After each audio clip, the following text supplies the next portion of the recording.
약 한 25년 전이었던 것 같습니다. 제가 이 교회에 부교역자로 근무하고 있었을 그때에 고 정상우 목사님, 우리 원로 목사님께서 환갑을 맞이하시게 되셨습니다. 그래서 환갑잔치 하지 말라고 이렇게 우리들에게 단속을 단단히 했는데요, 저희들이 그 명령을 어그러뜨리고 지금 시연이라는 곳은 없지만은 웨스턴하고 또 올림픽과 바로 밑에 시연이라는 식당이 있었는데 그냥 식사나 하시자고 그래가지고 그때 아마 행정목사님이 김일동 목사님이셨던 것 같습니다. 여러 동역자들이 있었고요, 저도 그때 파타임 목회자로 참여해서 그곳에 가서 생일 파티를 시작을 했는데 목사님이 막 화를 내셨습니다. 하지 말라고 그랬는데 왜 환갑잔치를 이렇게 하느냐고 막 화를 내셨는데 한 15분 지나셔가지고 화가 좀 풀어지셨습니다. 고마운데 아직 60을 뭐 나이라고 할 수 있겠냐 이렇게 말씀하시면서 고마운 마음은 받는데 안 해도 될 거를 했다 이렇게 말씀을 하시더라고요. 그런데 어느덧 제가 6학년 영반이 되었습니다. 그래서 올해는 뭐 집안에서 파티를 안 했습니다. 그냥 아이들이 그냥 해피 벌스데이 투 유 이걸로 그냥 넘어갔습니다. 이전에 목사님이 가셨던 그 마음을 이제 제가 좀 미루어서 짐작할 수가 있을 것 같습니다. 어제 이제 설교 본문을 이렇게 노트에 쓰면서 여러 가지를 생각하게 되었습니다. 올해 들어서 참 하나님께서 이제 6학년에 진입을 하게 해주셨는데 그동안 쭉 생각을 해보니까 너무 참 일단은 이때까지 살게 해주신 게 감사하더라고요. 그러면서 위기를 생각하게 되었습니다. 죽을 뻔했던 적이 있었지. 그때 하나님께서 2번이나 나를 살려주셨지. 뭐 여러 번 있었겠지만은 저에게 아주 심각하게 각인되어 있는 것은 2번 하나님께서 진짜 살려주셨구나 라는 생각이 들었습니다. 첫 번째는 어려서 수문을 열어놓는데 물이 폭포처럼 떨어지는데 그 근방에서 놀다가 깊이 들어가 가지고 그 폭포같이 떨어지는 물속으로 제가 딸려 들어갔습니다. 그래서 폭포를 배경으로 하고 가진 힘을 다해서 나오려고 헤엄을 치는데 점점 끌려 들어가면서 물을 많이 먹었습니다. 물을 많이 먹고 기절했습니다.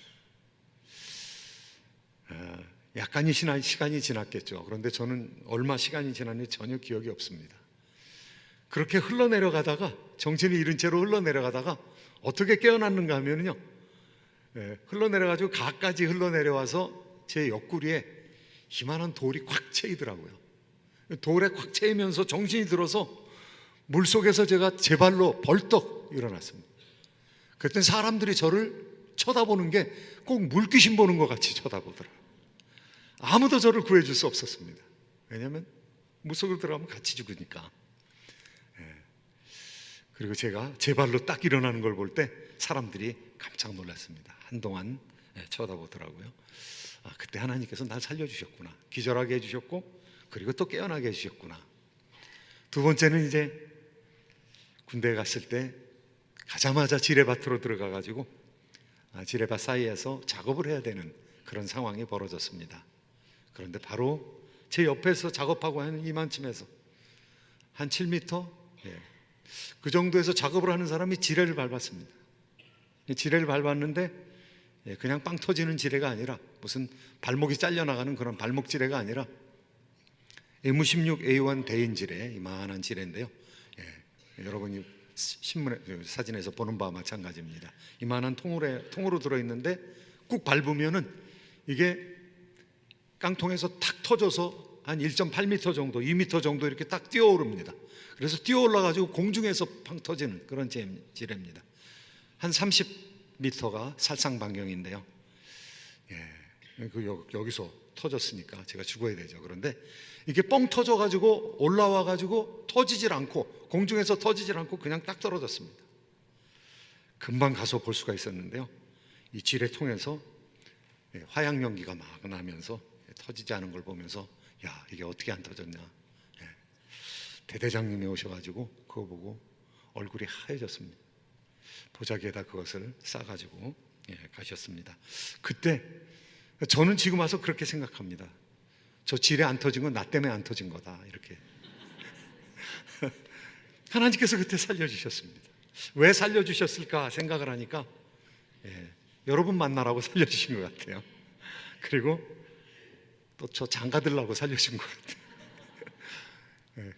아마 제가 거기서 터져서 죽었으면 지금 제 아들하고 딸은 없었을 겁니다. 또 여러분 만나지 못했을 겁니다. 어려서부터 쭉 살펴보니까 감사할 것이 너무 많은 거예요. 시골집이 너무너무 감사했어요. 시골집 어머니가 누님은 유치원에 보내줬는데 저는 안 보내줬거든요. 왜 성차별 하나? 옛날 똑같으면 그렇게 따질 터인데 따지지도 못하고 그냥 안 보내주면 안 보내주나 보다. 그러니까 날마다 이제 나가 노는 거죠. 나가 놀면은 장독대 뒤에 딸기나무가 있는데 딸기를 찾느라고 이렇게 밑에 들여다보면 개구리가 알딱알딱 여기가 목이 들락날락하는 것을 보면서 야, 지금 생각하면 너무 아름답구나, 너무 좋았구나. 또 어떤 때는 집에 메뚜기가 들어왔습니다. 방앗개비, 메뚜기, 풀무치, 여치.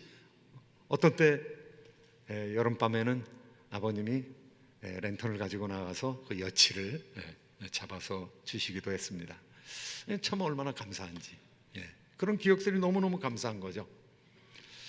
또 이민사회에 들어와서 이렇게 여러분과 같이 좋은 그런 속 안 새기는, 제가 머리가 새질 않아요. 이렇게 좋은 성도님들과 함께 동역하면서 목회할 수 있다는 것도 참 얼마나 감사한지요. 하나하나가 참 감사한 제목들이 너무너무 많습니다.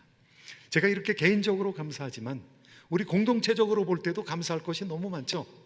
32년 동안 하나님께서 함께 하셨고 때가 이름에 집을 주셨고 또 우리 자녀들 넓은 데에서 마음껏 놀 수 있도록 뛰어다닐 수 있도록 한 거 얼마나 감사한지. 애들이 뛰면 제가 말리질 않습니다. 왜냐하면 옛날 새빵에서는 못 뛰었거든요. 옛날 우리가 저 발레오 드라이브에서 새빵살이 할 때는 하지 말라는 게 너무 많았거든요. 그런데 애들도 스트레스를 받나 봐요. 이 화장지를 뭉쳐가지고 천장에다 붙여놓더라고요. 우리 집 아닌 줄 아나 봐. 그런데 여기 들어와서는 한 번도 그런 애들이 없어요. 스트레스를 아이들이 덜 받는 것 같아요. 그래서 뛰면 뛰는 대로, 실내에서 공차면 그냥 공차는 대로 그냥 내버려 둡니다. 얼마나 참 감사한 일인지. 또 선교사님들을 보낼 수 있도록 열심히 우리가 지원할 수 있도록 하신 거 얼마나 감사한 일인지. 이스라엘 백성들도 개인적인 감사의 제목이 있었겠지만 오늘 이 성경에 나오는 것은 공동체적인 감사입니다. 이스라엘 백성들이 역사를 생각하면서, 역사를 기억하면서 감사하는 것이죠. 하나님 창조해 주신 거 너무 감사합니다. 창조하시는 중에 우리 민족을, 이스라엘 민족을 창조해 주신 거 너무 감사합니다. 그리고 그들을 애굽 땅 종되었던 집에서 구원하여 주신 거 감사합니다. 창조해 주님께 감사하고요, 구원해 주님께 감사하고요, 오늘은 광야를 지나서 안식하게 해주신 것에 대해서 감사합니다. 가나안 땅으로 들어가서 안식할 수 있도록 우리 하나님께서 은혜를 베풀어 주신 것이죠. 광야 통과하는데 이 만만치 않습니다. 이 사막에서 이틀 사흘 사는 건 괜찮습니다.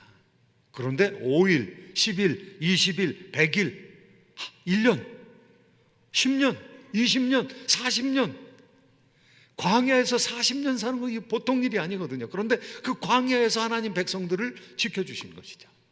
그리고 그 광야를 통과하게 해주신 것이죠. 광야를 통과하면 어디로 들어가는 것입니까? 농사 지을 수 있는 땅으로, 안식처로, 하나님께서 안식할 수 있는 땅으로 들어가게 하신 것이죠. 그래서 오늘 본문의 말씀은 16절부터 시작되는데요, 16절이 하나님 광야에서 지켜주시고 통과하게 해주신 거 감사합니다. 그런 하나님께 드리는 감사죠. 16절 말씀 한번 같이 읽어보시도록 하겠습니다. 시작. 그의 백성을 인도하여 광야를 통과하게 하신 이에게 감사하라. 그 인자하심이 영원하미로다. 광야를 통과하는데요, 이 만만치 않습니다. 광야가. 광야에 물이 있어야죠. 홍해를 건너가 가지고 3일 동안 걸었는데 물이 안 나오는 거예요. 어떻게 됩니까?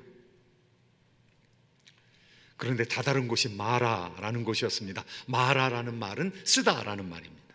이 마라라는 곳에 가서 물을 먹으려고 그러니까 너무 써가지고 못 먹는 거예요. 그래서 백성들이 불평하고 있었습니다. 모세가 하나님께 기도했습니다.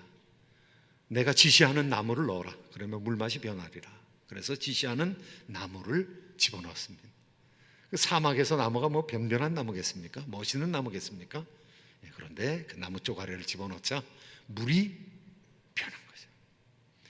물맛이 변해서 이스라엘 백성들이 그 목마름을 해결할 수 있었어요. 그곳에서뿐만이 아니라 엘림이라는 곳으로 나갔습니다. 엘림이라는 곳에 나가니까 70그루의 이 종려나무가 있고요. 거기 12샘이 있었거든요. 여러분이 보시는 것 같은 오아시스입니다. 이 오아시스에 가서 이스라엘 백성들이 물 충분히 먹고 가죽 부대에 물 담아가지고 그리고 떠날 수 있도록 하나님께서 인도해 주신 것이죠. 하나님께서 또 도와주시는데 이제 일주일, 2주일 되면서 가지고 나온 음식 다 먹게 되고요. 아무것도 없거든요. 그런데 하나님께서 만나와 메추라기를 내려주시는 거예요. 하나님께서 양식을, 하늘 양식을 내려주시는 거예요.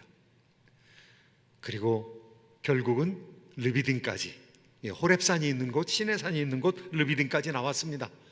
그때 만나와 메추라기를 내려주실 뿐만이 아니라 또 물이 떨어지니까 백성들이 불평했습니다. 그냥 불평하지 말고 기도했으면 더 좋았을 텐데. 불평했습니다. 그런데 불평했는데 하나님께서 또 응답하십니다. 르비딤에 반석을 쳐가지고 반석을 쪼개서 물이 나오게 했습니다.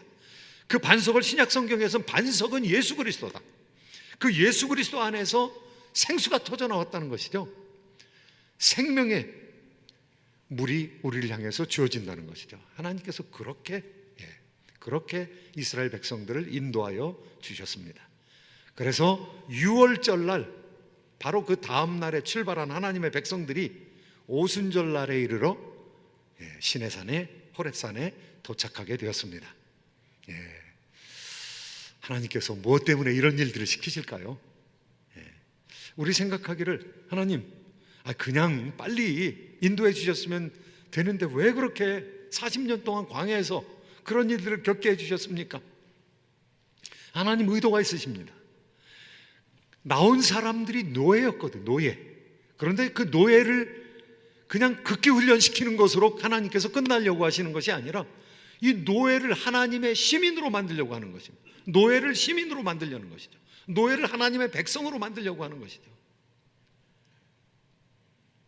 사회학에서는요, 국민들을 얘기할 때 국민들을 두 가지로 나눠서 얘기합니다. 하나는 mass, 대중이라는 말이 있습니다. mass. 두 번째는요, public, 공중이라는 말이 있습니다. 공중과 대중의 차이는 무엇입니까? 대중은요, 시민 의식이 없는 사람입니다. 내가 시민이다. 내가 마땅히 무엇을 해야 될까? 국가를 위해서 무엇을 해야 될까? 어떤 의무를 감당을 해야 될 것인가? 성숙시키라는 거죠. 이제는 믿음으로 행하라는 것이죠. 하나님께서 그렇게 해주실 것을 믿고 제사장들이 그 흐르는 물에 발을 담그라는 것이죠. 발을 담그면 갈라진다는 것이죠. 그런데 제사장들이 벗개를 메고 발을 담궜더니 발이 갈라졌습니다. 물이 갈라졌습니다. 물이 갈라져서 북쪽으로는 물벽이 쓰고 아래쪽으로는 물이 전부 흘러가 가지고 그냥 마른 땅이 되어버렸습니다. 거기를 이스라엘 백성들이 건너가게 되었던 것이죠. 하나님의 놀라운 기적의 역사가 나타나는 것이죠. 그 기적의 역사를 보여주는 것은 가나안 땅에 들어가서 전쟁을 치르는 일에도 내가 함께 할 것이다. 영적인 전쟁을 치를 때에도 내가 같이 할 것이다. 그랬습니다. 하나님께서 여리고를 무너뜨리셨습니다. 하나님께서 태양을 멈추셨습니다. 그래서 아얄론 골짜기에 태양이 멈춘 틈을 타서 계속 이스라엘 백성들이 다른 사람들 쫓아낼 수 있었던 것이죠. 하나님께서 승리하기 위해서 이스라엘 백성들을 믿음으로 행하게 했는데요. 제가 지난주에 새벽마다 이제 우리 임직자들하고 같이 성경 말씀을 살펴보면서 이 물이 갈라지는 그 사건을 이렇게 좀 묵상을 해봤더니요, 이 갈릴리 호수가 해발 200m, 210m 정도입니다. 그 다음에 사해 호수는 더 낮습니다. 410m 정도 됩니다. 그러니까 200m 차이가 돼요. 갈릴리 호수에서 사해까지 내려오는데 200m를 물이 낮아지면서 흘러가지고 내려오는데요, 이 물벽이 서가지고 어디까지 물이 밀려갔느냐 하면 아담 성읍 근방까지 밀렸다, 사르단까지 물이 쌓였다, 그렇게 얘기하고 있습니다. 커다란 저수지가, 뚝없는 저수지가 생겼는데요, 그 뚝없는 저수지의 높이가 어느 정도 되느냐, 70m 내지 100m 정도의 뚝없는 저수지가 쌓였다고 한번 생각해 보세요. 어마어마한 하나님의 그야말로 커다란 기적인 것이죠. 그런 기적을 통해서 하나님께서 우리에게 기업을 주시려고 했다는 것입니다. 너희들 이긴다, 가서 싸우면 이긴다. 거기 있는 사람들은 어떤 사람들이냐? 거기 있는 사람들의 모습은요, 레위기에 보면 다 나옵니다. 엄청나게 폭력적인 사람들입니다. 소돔과 고모라 망하기 전에 직전의 모습을 바라보면 폭력적인 사람들이었습니다. 그리고 성적으로는 완전히 타락한 사람들이었습니다. 하나님께서 그 아모리 족속이 죄가 아직 관영하지 않기 때문에 지금은 참아야 된다. 그러나 4대 만에 하나님 백성들이 나오게 돼 하나님 백성을 통해서 그 땅의 문명을 심판하시겠다는 것이죠. 그래서 그들이 악한 가운데 부르짖음이, 하나님께서는 정의를, 쯔다카를 원하시는데 쯔아카, 이 부르짖음으로 가득 찼다는 것이죠, 그 땅이. 그래서 그 부르짖음을 하나님께서 들으시고 거기 있는 사람을 쫓아내고 땅을 평정하게 하시겠다는 거죠. 땅에 무죄한 자의 피가 흘린 것을 그들의 피로 갚으시겠다는 것이죠. 하나님의 심판이 운영되고 있는 것입니다. 하나님 백성들이 그 심판의 중개자가 되었던 것이죠. 하나님께서는 그 땅에, 그 죄악의 땅에 엄청난 군사력을 가지고 있는 사람들, 높은 견고한 성읍을 가지고 있는 사람들, 선진화된 문화를, 문명을 가지고 있는 그 사람들과 맞부딪혀서 싸우게 하셨습니다. 하나님께 싸우시겠다고 말씀하셨습니다. 하나님께서 쫓아내신 것은 무슨 뜻입니까? 기업을 주셔서 그 땅에, 민족에 기업을 주실 때 그 기업을 통해서 거기에 하나님께서 이 세상을 향한 제사장 사명을 감당할 수 있는 제사장 족속을 만들겠다는 것이죠. 하나님의 법으로, 하나님의 뜻으로 그렇게 만들겠다는 것이죠. 그래서 이 세계에 있는 사람들이 이 제사장 국가의 영광을 보면서 배우게 되는, 하나님의 말씀을 배우게 되고 하나님을 배우게 되는 역사를 이루게 하시려는 것이 하나님의 뜻이었다는 것이죠. 사랑하는 성도 여러분, 우리 하나님께 많이 감사해야 될 것이 있는데요, 기업을 주신 하나님께 감사해야 됩니다. 여기서 기업이라는 건 현대적인 의미로 말하면 여러분에게 직업입니다. 직업.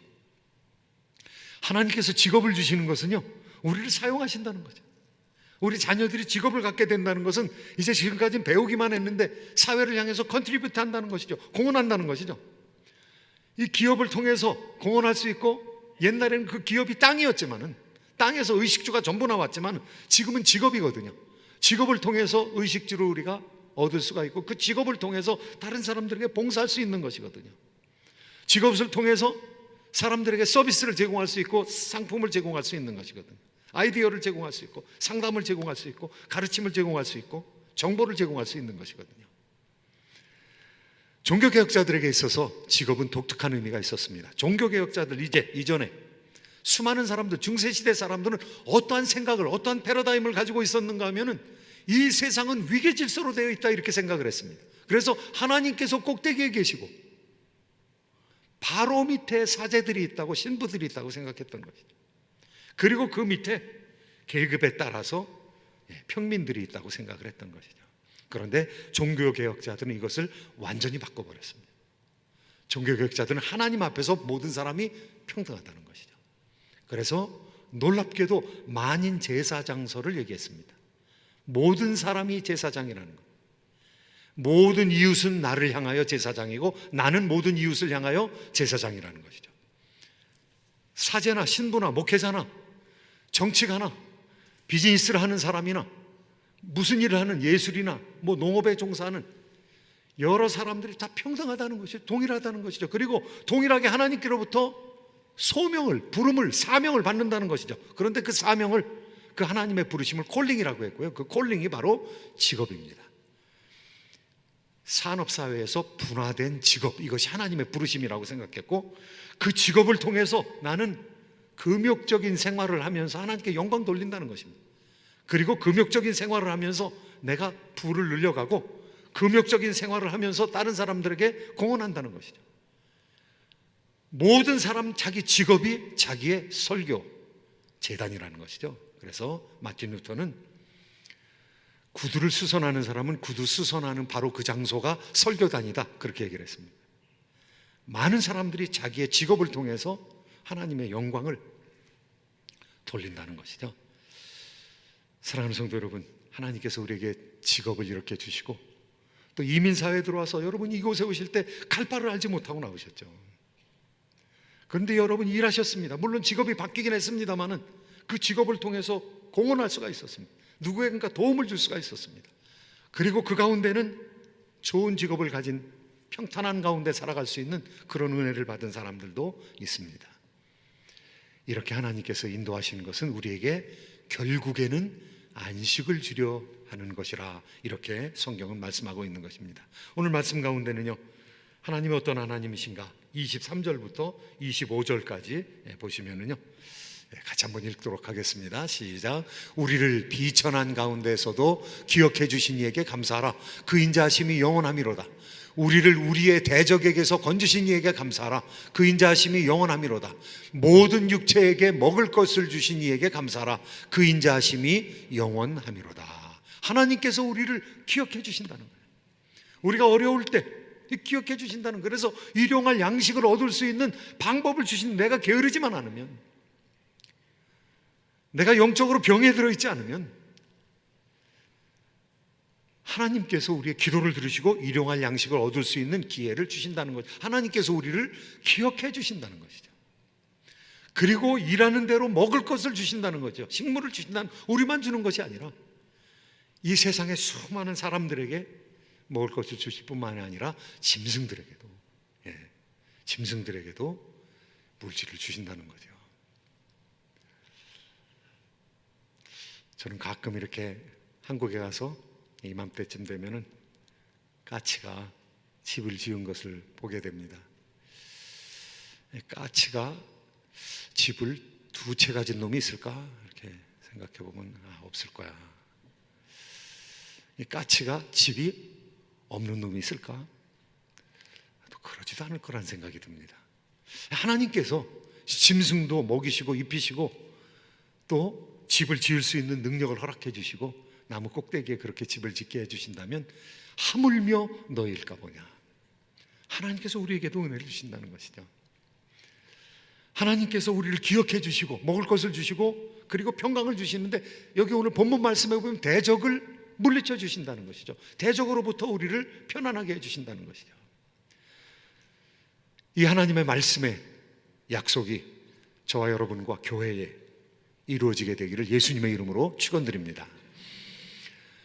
우리가 직업은 가졌지만은 고통스러운 참 사역을 해야 되는 그런 경우도 많이 성도님들에게 있으리라고 생각이 듭니다. 참 감사 제목을 찾기가 힘든 그런 때 우리가 살아가고 있다라는 생각도 듭니다. 우리가 과거를 생각해 볼 때는 감사하고 현재에 있을 때는 조금 감사하게 되고 미래는 모르고, 그런데 오히려 미래에 주어질 소망을 바라보면서 감사했던 사람이 있습니다. 자기 아들이 둘이 죽었다, 장자와 차자가 죽었다, 첫 아들 두 번째 아들이 죽었다 그러면 이 패닉이죠. 이거 아주 혼돈이죠. 그런데 위대한 대한민국이 낳은 신앙의 사람들에게는요, 두 아들이 죽었는데도 불구하고 그것 때문에 장례식에서 10가지 감사를 했던 사람이 있습니다. 손양원 목사님, 사랑의 원자탄이라고 하는 손양원 목사님. 손양원 목사님이 애향원이라는 여수의 한 지역에서 나병 환자들을 돕고 있었습니다. 그런데 두 아들이 고등학교 나간 거죠. 그런데 여수 순천 반란 사건이 일어났습니다. 그 당시에도 지금처럼 공산주의 사상으로 가득 찬 사람들이 있었던 것 같아요. 그래서 너 공산주의 믿을 거냐? 아니면은 예수 믿을 거냐? 그런데 이 아들 둘이 우리는 신앙을 포기할 수 없다. 너 신앙 포기하자면 죽인다. 죽이려면 우리 형은 살려줘라. 우리 형은 장손이니까 우리 형은 살려줘라. 형은 또 우리 동생 살려줘라. 나는 이 동생보다 오래 살았으니까 이 동생 살려줘라. 그런데 그때 이 공산당들이 두 형제를 다 죽였습니다. 동인이 동신이 이 형제를 다 죽였습니다. 얼마나 비극입니까? 아들 둘을 잃고 아들 둘 장례식을 치르게 되었는데요, 이 손양원 목사님이 이번 장례식은 이건 너무너무 즐거운, 너무너무 영광스러운 날이니까 찬송을 다 즐거운 찬송으로 정해가지고 불러달라고 이렇게 얘기를 하고, 그리고 본인이 장례식 때 기도를 하시는데 기도에 감사 기도를 10가지로 감사 기도를 하면서 자신의 감사 제목을 드러냈습니다. 그 10가지 감사 제목이 제가 좀 적어왔는데요, 하나하나 한번 읽어보겠습니다. 첫째, 나 같은 죄인의 혈통에서 순교의 자식들이 나오게 하셨으니 하나님께 감사합니다. 둘째, 삼남 삼녀 중에서 가장 아름다운 두 아들 장자와 차자를 바치게 된 나의 축복을 하나님께 감사합니다. 셋째, 허다한 많은 성도들 중에 어찌 이런 보배를 주께서 하필 내게 주셨으니 그 점 또한 주께 감사합니다. 넷째, 한 아들의 순교도 귀하다 하거늘 하물며 두 아들의 순교라니 하나님 감사합니다.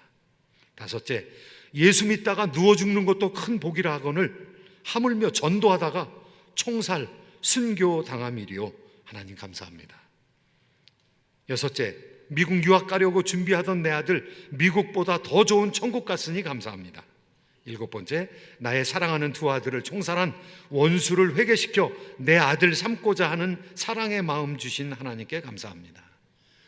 실제로 사형장으로 끌려가 나가는 안재선이라는 그 살인자를 자기 아들로 삼았습니다. 너는 손재순이다. 넌 내 아들이다. 그 아들이, 그러니까 손양원 목사님 양손자죠. 양손자가 나중에 또 목사가 되었습니다. 여덟 번째, 내 두 아들 순교로 말미암아 무수한 천국의 아들들이 생길 것이 믿어지니 우리 하나님 아버지 감사합니다. 아홉 번째, 이 같은 역경 중에서 이상 8가지 진리와 하나님의 사랑을 찾는 기쁜 마음, 여유 있는 믿음 주신 우리 주 예수 그리스도께 감사합니다. 열 번째, 나에게 분수에 넘치는 과분한 큰 복을 내려주신 하나님께 모든 영광을 돌립니다. 놀라운 일이죠.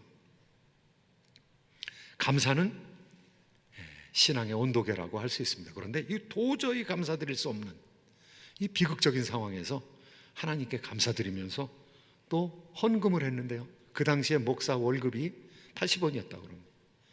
손양원 목사님 월급이 80원이었는데 10,000원을 내셨습니다. 아마 아이들 유학 보내려고 모아두었던 것 같아요. 그것을 하나님께 드리면서 장례식장을 감사로 메웠습니다. 사랑하는 성도 여러분, 우리가 지나가면서 과거를 잘 돌이켜보면 이 감사의 생각이 넘쳐날 수가 있죠. 또 현재 우리가 받아서 누리고 있는 것 생각하면 감사할 수 있습니다. 그런데 지금 아무것도 없어도 믿음으로 하나님께서 주신 보화를 생각하면은요, 미래에 베풀어질 하나님의 영광을 생각하면은요, 그 하나님께서 주신 그 선물을 미리 끌어당겨서 우리가 감사하며 즐거워하며 소망 가운데 살아갈 수 있는 것이죠. 어려움을 통과하고 있는, 아직도 광야를 통과하고 있는, 또 어떤 분은 전쟁을 통과하는 분도 계실 터인데 안식에 들어오지 않은 모든 성도님들도 이 영적인 상상력, 하나님께 주신 믿음으로 말미암는 그 하나님께서 주실 이 소망의 상상력을 통해서 감사가 넘쳐나기를 예수 그리스도의 이름으로 축원드립니다. 기도하겠습니다.